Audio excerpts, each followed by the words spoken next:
Sup, Heeking here, bringing you our review on the final chapter of Bleach.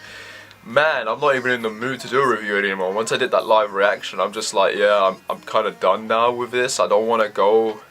I don't want to do anything else, like, because what is there to say? What is there to say about a chapter like that after you finish reading it? And I've just been processing my thoughts for the last few days, reading, watching some other reviews, seeing what other people think, and like, me personally, I don't know how to feel, man. Like, I'm obviously very upset. I'm frustrated. It's frustrating because this, again, it's the last chapter of Bleach. It's the last chapter of Bleach, and Kubo decides to end it in the most, I wouldn't even say cliche or the most obvious route. I mean, you could have gone into any other direction, but like, am I happy it's a happy ending? Yeah, I'm happy it's a happy ending, and for the most part, it does serve sort of decently as an epilogue to the whole series. The problem I have with the chapter though is resolution. And that's character resolution, okay? I can accept if a lot of answers don't get answered, or questions don't get answered, etc., etc. We don't see certain bankais, but in the end of the day, I want some bloody character resolution. And this chapter gave me some resolution on certain characters, and it didn't on others. For example, what happened to Urahara? What happened to Oroichi and her brother? What happened to Grimjow and Nail? Did they just die in that Duolox ball that Askin made before he died? I mean, I imagine that's what happened. What happened to Tessai and those two kids that they were looking after? Who were those two kids anyway? Where the hell was Rangiku during the entire final fight? What the hell was she doing? Where the hell was Soifang and Omade? Where was Izunu? I mean, obviously taking out Lydian, but then what happened to him? And Halibal in Hukamondo. I mean, what happened to her? Was she rescued, or is she still a sex slave, or did she die? I mean, you'd think after Grimjow killed that Quincy dude and joined forces with Urahara, they would have, I don't know, had a rescue mission to take her back, right? And she would have joined the fight. But no, we never saw her. The Fullbringers. What happened to what was her name? I don't even remember the names of the characters, man. I mean, what happened to them? They just disappeared, right? Yeah, a lot of unanswered questions. Instead of the chapter focusing on that and just showing us some of those characters, it instead decides to give us the middle finger, because this is what this chapter really felt like. It felt like a huge middle finger from Kubo to not the fans, but to show their job. It feels like, and I know what you're thinking, like, really, a creator wouldn't want to sabotage his own work. You people really don't understand how the mind of creators work. Okay, if you're a guy who's spent his entire life or energy and power to make something, and then people come and force you to change it or to screw you over or stab you in the back, in those last moments of power that you have, you're not going to sit there and take it. You're probably going to do something to get back at them. And there's a lot of people who do this. I mean, for Christ's sake, the film industry, a lot of directors sometimes do take the piss, and then of course you've got like game directors as well. I mean, there are times when creators will have a backlash at the people who are supposed to help them and shit. And yeah, I can see Kubo sabotaging this chapter's just been a big middle finger from him to these editors, because nothing in this chapter really makes any bloody sense. We find out what happened to certain characters, right? Like Chad, for example. He's a heavyweight boxer now, right? Which is completely out of character for him. I mean, he's granddad, he's a abuelo. I'm pretty sure we'd not be happy with him taking this direction in life. So Chad doing this kind of thing, like, it just doesn't feel right for his character. Uru becoming a doctor, when he clearly said he would not become a doctor, right? Considering what he saw his dad do. Now, fair enough, he probably found out the reason why his dad was doing that in the first place, so he would have changed his mind. So I can see that happening, but it's really kind of sad that Uryu's a loner. Like seriously, you could get the day off just to go and join them. What happened to Ishin? I mean, what? Ichigo is taking over his father's place. Did his dad leave? I mean, his two sisters are still there, so does that mean they're still living there? I mean, I could see it being a good place for the clinic. I mean, Orihime's got those powers, right? So those would come in real handy when it comes to healing and stuff. So I can see Ichigo taking over that place to help people and that. So, you know, it makes sense. But why not have Ishin there? What happened to him? I mean, it could have been really easy to draw him in the panel there. So, you know, that's... What happened to that, right? Aizen being this good guy now, that this guy... I mean, fair enough, it's been years, right? It's been like 10 years, so his attitude probably would have changed that time, considering he was meant to be locked up for 1,000 years. I mean, this dude just helped save Soul Society and he gets locked up again. I mean, to be fair, he was swallowed up by U-Watch, and then when the arrow pierced him, that whole slide thing was coming off, so he would have probably been out of power or energy for a while, and they would easily be able to capture him. The thing is, a lot of people are pointing out that he's in Hukemondo or whatever. That doesn't look like he's in Hukemondo.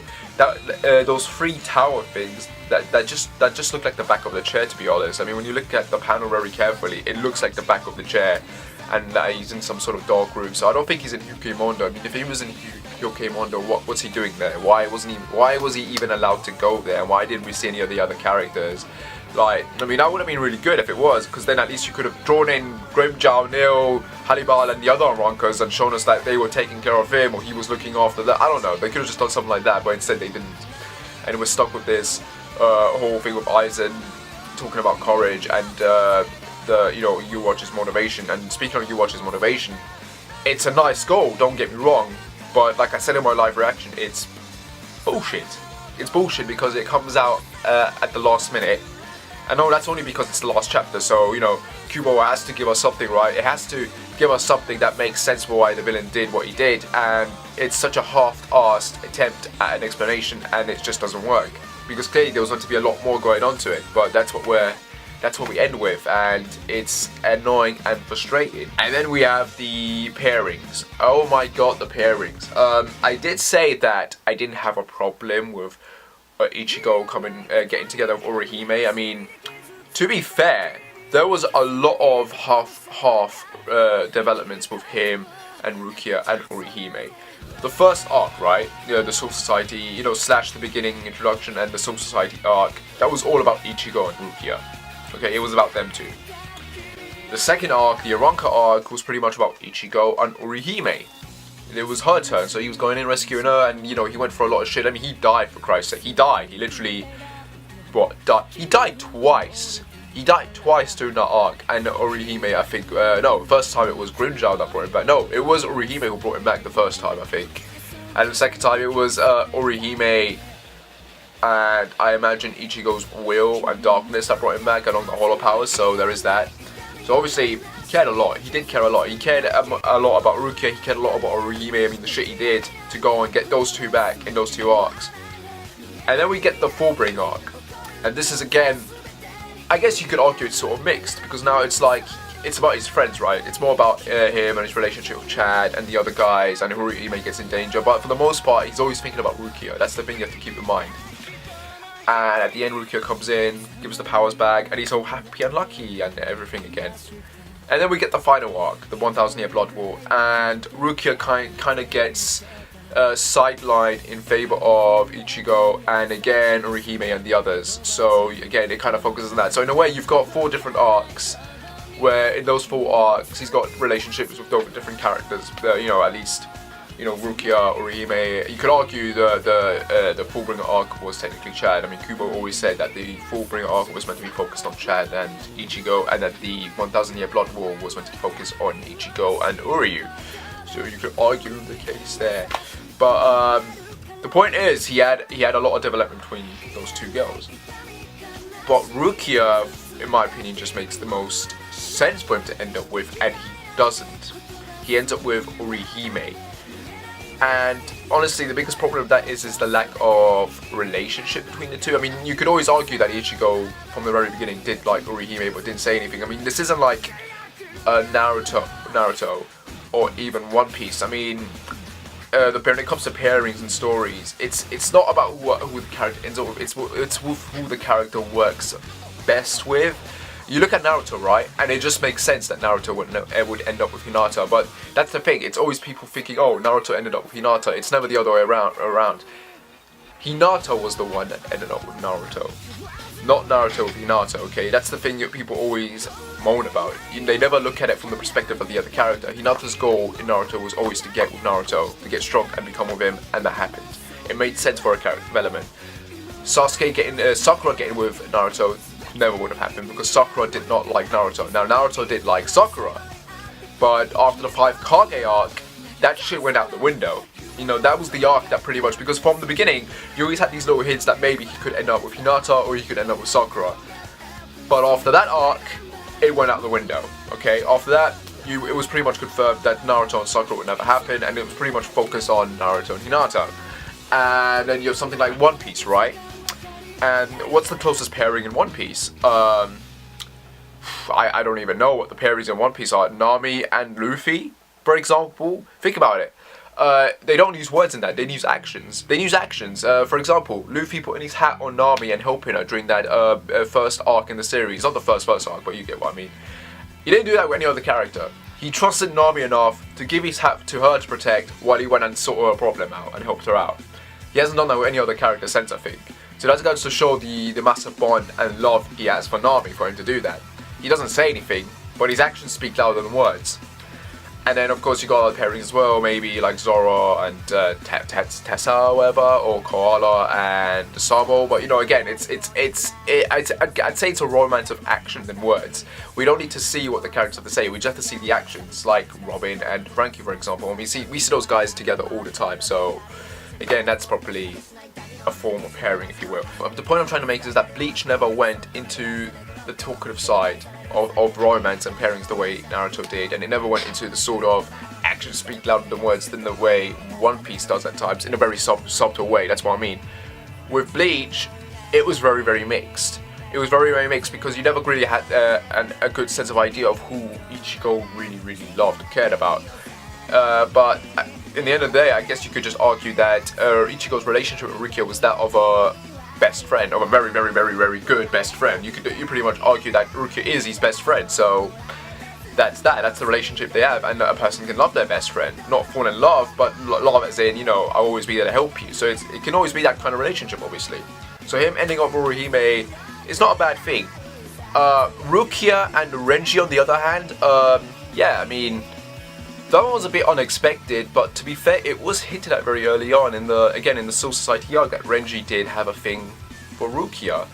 And we did see that resolution in like the last few chapters, just before the final battle, with Renji confronting Ichigo and explaining to him how he's thankful for him for closing that hole and bringing those two back together to a certain point where they weren't before. So Renji ending up with Rukia, I guess, makes sense, but the problem again is the lack of development to those relationships. We never really saw the hints with Rukia loving Renji the way he loved her. Again, with Rukia, it was really mostly her and her relationship with Ichigo that was very much focused on. With the same way that Ichigo's relationship was very much focused on Rukia, and at times Orihime, yes, but mostly Rukia. So that's one of the biggest problems I have with the way the pairing and the shippings work, because it's not that I'm upset who ended up with who, I'm upset that the character that he had the most development with and interaction with, and he ended up with someone else. That's the problem I have, because maybe if we got in a few more chapters with Orihime, because those last few chapters of Orihime just helping Ichigo out were great, and there was a nice callback to how he lost control during the Aranka arc, when he was trying to protect her. So it's a nice callback. You can kind of see how far he's come along with his relationship with Orihime. So those last few chapter bits were perfect in my opinion. But it's the lack of aftermath afterwards. It would have been nice to get something there in the end, but again, because this was clearly rushed to the finish, we didn't see those developments and those resolutions. So this is what we ended up with, a very rushed product. What do I think about the kids, though? You know, cute, definitely cute. You know, compared to the Naruto, these guys are just adorable little children. But Ichigo's kid, Kazu, or whatever you call it. Yeah, I didn't get that at first. I thought he absorbed your watcher's ratio, but no, he put his hand in there, and he pretty much destroyed him. And you have to keep in mind, this kid has got, you know, both Ichigo's powers, and he's got Orihime's, and Orihime's powers to be able to reject and shit. I mean, that's on like a godly level, right, isn't it? Or something ungodly. So him being able to do that, it doesn't necessarily mean it makes sense. It just means that this kid's definitely got potential and is very overpowered, and that's pretty awesome. But at the same time, it's like again, lack of development and resolution. It's very fast paced. That's the problem of this chapter, and because it's the last one as well, we don't get.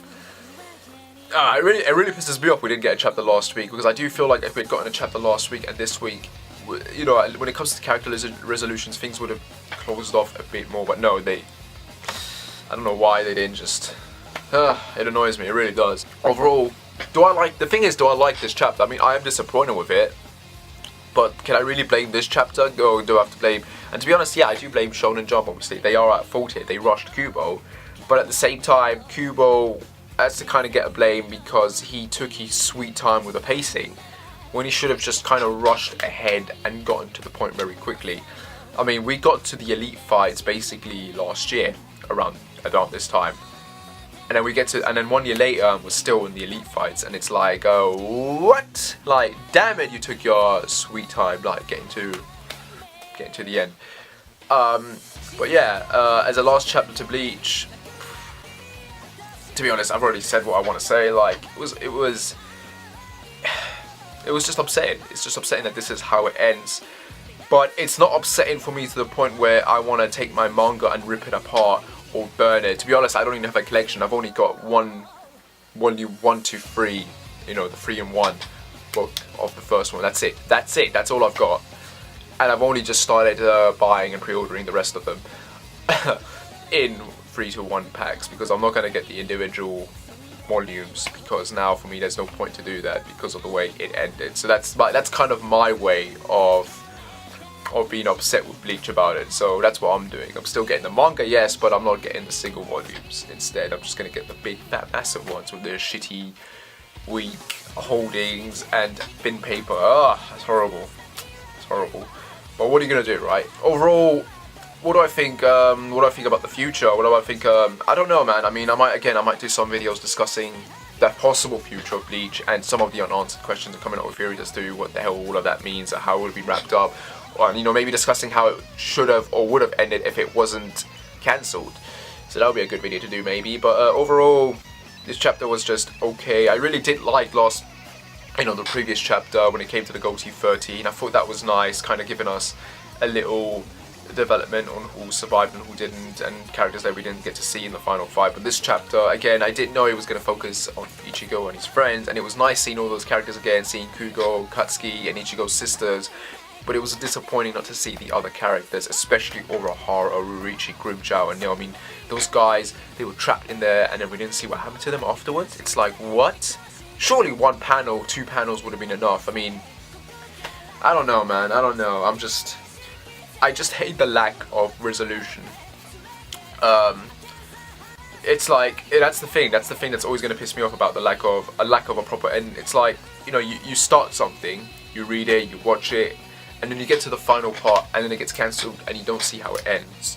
Or maybe you miss that episode, and no matter where you look for it online or on TV, you can never find that episode because it's just not available anymore. So you'll never know how that story ended, and that's gonna frustrate the shit out of you. And that's what Bleach feels like for me. It's an ending that's not really an ending. Like, there's still a lot more to tell and to talk about, and we're never going to get those answers or those questions or those resolutions or those developments, and it's just feeling me very hollow, no pun intended, and empty inside. So yeah, I'm just very upset, and again, I can't imagine what it must feel like for people who were reading this for 15 years and then they get this of an ending. Like, I just hope this doesn't happen with One Piece. I really hope it doesn't. It nearly happened with Naruto, technically kind of did, but you know, that was, you know, the resolution for that was done, so in the end of the day, that ended up well, but this was just, you can clearly tell this was just rushed to hell. So, yeah, man.